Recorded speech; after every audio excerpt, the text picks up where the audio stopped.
And I said, what kind of music is it? He said, it's disco. I said, call Jay. Call Jay Green. Because Jay and I had been doing so many disco records together. We actually would get together on a Monday and figure out what was going to be the one riff that we were going to play through all the disco tunes for the rest of the week. It was a little bit formula. That's our buddy Jeff Skunk Baxter telling it like it is. He's always come on our program. We've interviewed him 3 times. Great interview. They were all long interviews. He just loves to talk about music and his passion, and I love that. But through the interviews, there's one thing that irks Jeff Skunk Baxter, people who need to have like the greatest guitars on earth to do what they think they want to do. Jeff basically says, if you've got the skills, you can do it. Here's a story about him getting a $25 guitar to play with Donna Summer, and it's an interesting story. Giorgio Moroder, Hot Stuff, #1 song on Rock History Music.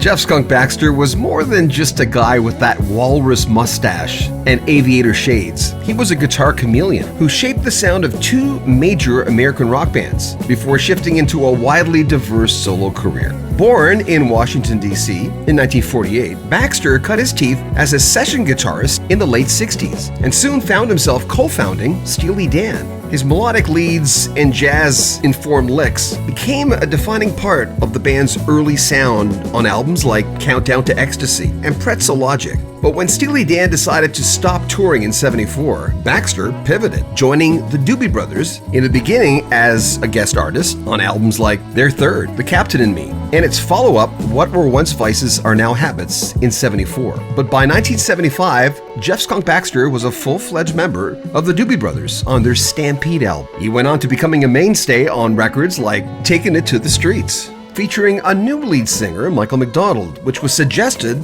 by Jeff. That was 1976. He was also in the fold for Living on the Fault Line in '77, and their biggest one the following year, Minute by Minute. But by 1979, creative differences between him and Michael McDonald caused him to leave the band. He was growing restless, hungry to explore funk, synths, rhythms, and a lot more. Just months later, in April '79, Italian disco pioneer Giorgio Moroder hired Baxter to play the searing guitar solo on Donna Summer's Hot Stuff. The track exploded, reaching #1 on the Billboard charts. Through the years, he has played with so many artists: Hoyt Axton, Eric Clapton, Sheryl Crow, Joni Mitchell, Ricky Nelson, Dolly Parton, Carly Simon, Ringo Starr, Barbra Streisand, and a host of others. Donna Summer. I talked to Bruce Sedano a couple of just before her widower husband. Just before, and it's strange. When I was a rocker, a lot of my friends still like Donna Summer. There was something about her that was different than other people of that ilk that did that type of music, but they still like Donna Summer. It's interesting. I know you worked with her. What was that experience like? Well, again, I never want to take credit for anything. I always think I'll let other people figure that out. But when I got the call from Giorgio Moroder, the producer, saying, I want you to come and play on the record. And I said, what kind of music is it? He said, it's disco. I said, call Jay Green.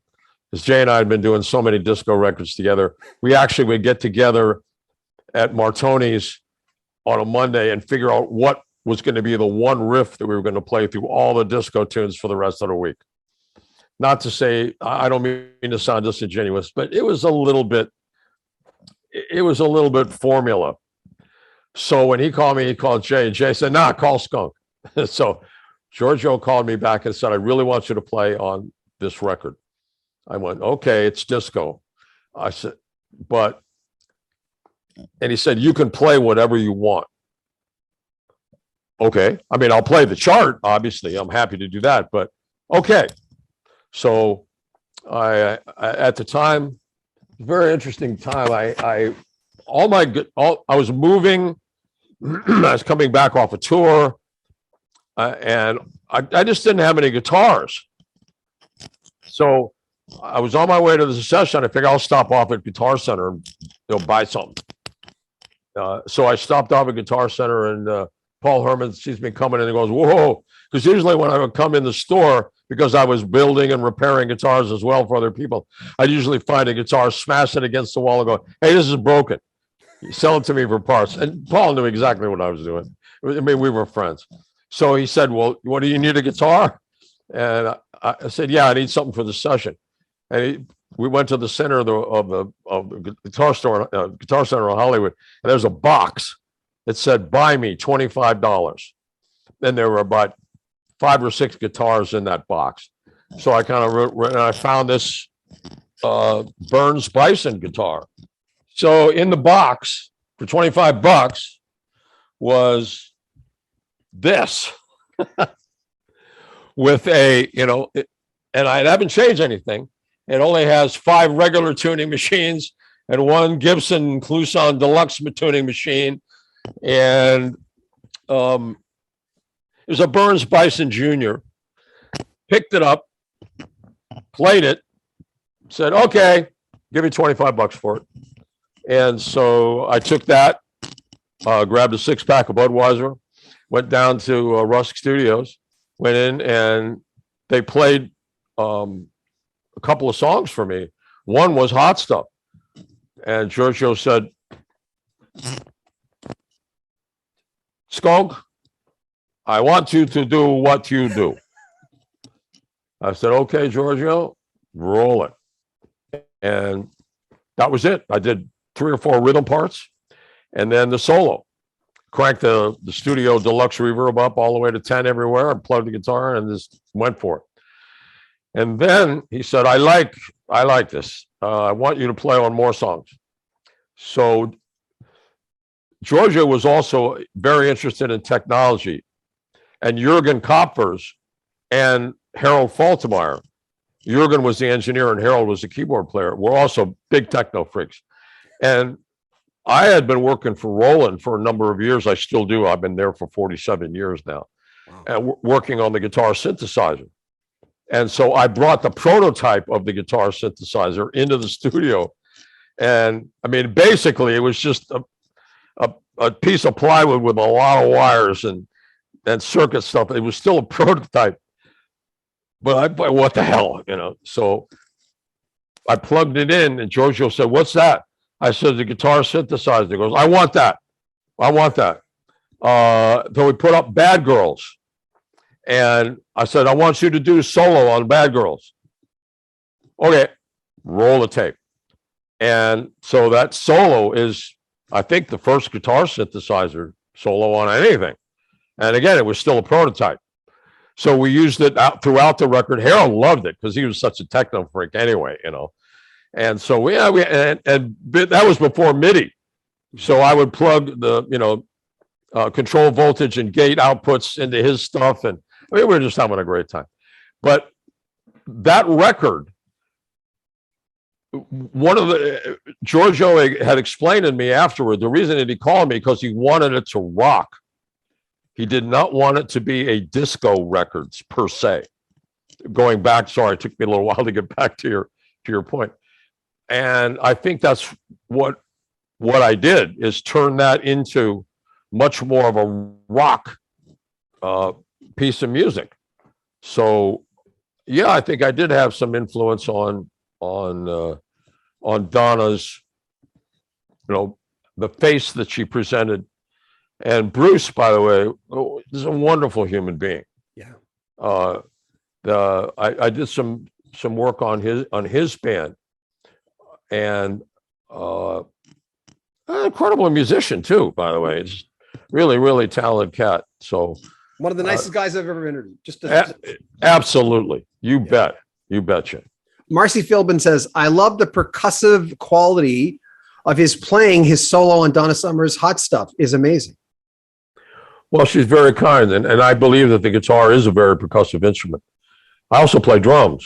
And I actually played drums for a period of time for a portion of the show in the Doobie Brothers, because one of the drummers wanted to play percussion until we got a percussionist. I'm a big fan of the whole guitar as a percussive instrument, because if you listen to classical music, flamenco, much of the projection and the excitement of the instrument is using it in a sense as a percussive instrument. And when the hitting and damping, and I mean, this is very percussive. Okay. Thank you, Marcy. Has there been sessions? Has there been one or two sessions that were in your past that were tough, like hard for whatever reason? Through, I don't know. Anything stand out? Sometimes it's the artist not explaining themselves. I don't know. It could be anything, but there's sometimes there's challenges. You work with people who are never happy with anything. And so obviously you have to do, your job is to make them happy, not make yourself happy. And there's some tough gigs. One gig that I did with CJ Vanston, who was my partner on this project, where the jingle producer came in and he just handed us the sheet music, which had a time signature, tempo, key signatures, and 64 bars with no music. He said, "Okay, you guys ready?" "Yeah, roll it." And I had just met CJ before, and the reason, obviously, that we work together now is because on that session, we just made it up as we went. And the client, it was for Hyatt Hotels, and the client liked it. And we looked at each other, and I said, "Well, if I ever do a solo record, I definitely want to do it with you, because obviously there's something going on here." And there were some crazy sessions. David Campbell, who was a wonderful arranger, among other things. We were doing a movie soundtrack. I'm not quite sure who it was for, but he was in a rush. He said, "I'm calling you. I got to do this now. I'm up against a deadline. Come in. You got it. Okay. Yep. I'll show up." So I showed up, and it was 18 pages of music. And so I said, "Okay, here's what we're going to do. We're going to put up like 12, 14 music stands, and we'll tape everything together and we'll lay it across, and I'll sit in this stool that has wheels, and you're going to wheel me down the line, and I'll play the charts, but you got to wheel me down the line so I can read this stuff and, and do this and get this done." And so that's fine. Now, whatever it takes, that was the tough one, because it was really challenging, reading it and playing it and trying to do it in one take. And then, it's just going down the line here. It's like an assembly line. So there were some tough sessions. There were sessions with producers that were very strange. I did a session for Pia Zadora, who was a wonderful lady, not a bad singer, wonderful lady, but her producer was a mean and nasty guy. So we decided that he was yelling at her too much, and we had to fix that. So, and I'm not going to name the producer. He's long passed on, but so we put a harmonizer. We strapped the harmonizer into the patch bay into the monitors and clicked it 1 cent. So everything he played back in the studio sounded great. As soon as he took it home, it sounded like crap. So about 3 or 4 days of this, he said, I don't understand. It's impossible. And we said, we know what the problem is. We know what the problem is. And we looked at each other going, yep, we know what the problem is. We're going to have to get the isometric paralyzer. He says, "What is that?" I said, "Well, there's only 2 of them in the world. There's one in Japan, but I think we can get a hold of one here." "Oh, yeah, well, how much is?" I said, "It's going to be about 25, 30 grand. Rent this thing." And he says, "I don't care. Rent it. I need to fix this." So basically, he shows up the next day, and the tech in his studio, he's got his headphones on, he's got all the oscillators up, stuff's working, stuff's spinning around, He says, "Okay, I think I finally got it." Basically, all I did was, pull the patch from the patch bay. But okay, I think we're ready to go now. So we play it back, and everything sounds really good. And he goes, "Oh, thank God. Thank God everything good." And she writes us a check for 30 grand. So we go to Pia and we say, "Listen, here, we don't want the money. We just hate this guy. And we hate the fact that he was yelling at you and making you cry." And she said, "Keep the money. I hate him." I didn't know what to do. Thank you for doing that. So you never know. You never know what's going to happen when you walk in the studio. That is the wildest story I've ever heard. How did you coexist, for instance, when you were in the Doobies with Pat? How do you coexist? I mean, ask Caleb Quay, and I know you did that stint with Elton. Well, the live I'm talking about, the big one. But how do you coexist with another guitarist, with Walter and Steely Dan? I mean, how does that with Denny? How do you approach that as a guitarist? Well, I guess my perspective has always been one of this as a studio musician. And if you want to be a successful studio musician, you have to learn to listen. And there is an etiquette amongst players that develops where you give space to other players. It's always interesting when sometimes you go in and, young players or folks that have never had much experience in the studio, all they do is they just want to play and play and play and play more and more and more and more. And you sort of sit back and you go, oh, okay, that's what you want to do. Sooner or later, you'll wear yourself out, and then we'll get down to business. So to me, it's a question of etiquette and a question of understanding that everyone has something to offer and finding the best way to pull all that together, to assemble that in a way where everybody can interact in a way that produces the best product. I'd be remiss if I didn't ask you about Joni Mitchell. I'm almost done.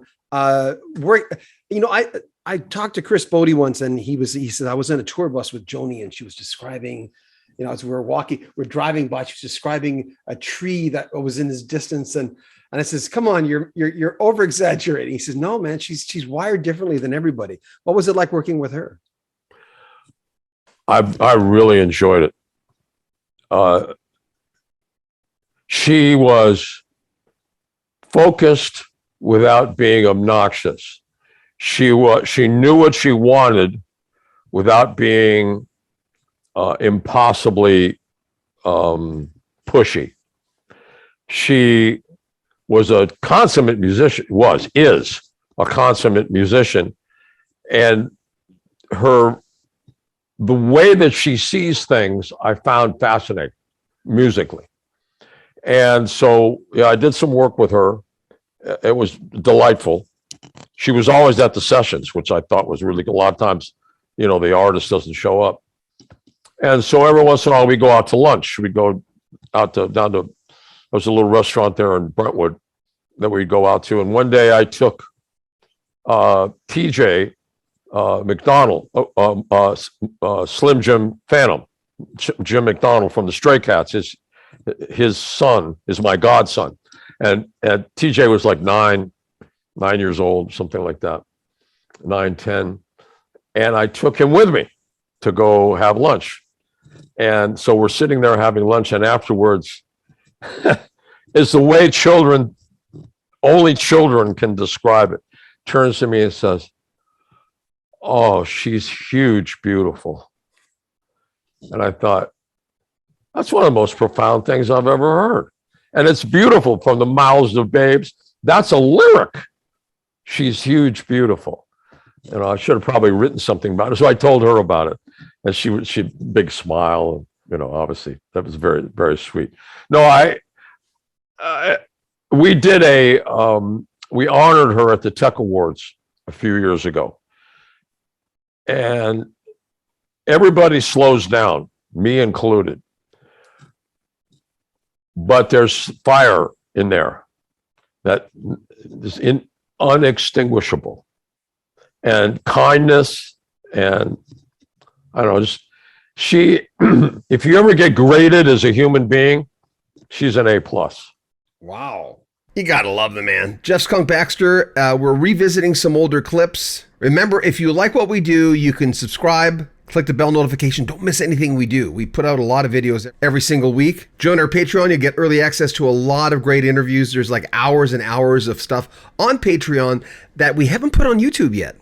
but you can get access to it right now for $6 and change. Go to our swag store. You can pick up for the summertime a nice t-shirt with Rocky Stream music on it, or a cap, jacket, a lot of stuff. Remember, comment on our videos, like them, share them on social media, and subscribe to the channel. I'm John Bowden. This is Rocky Stream Music. Take care.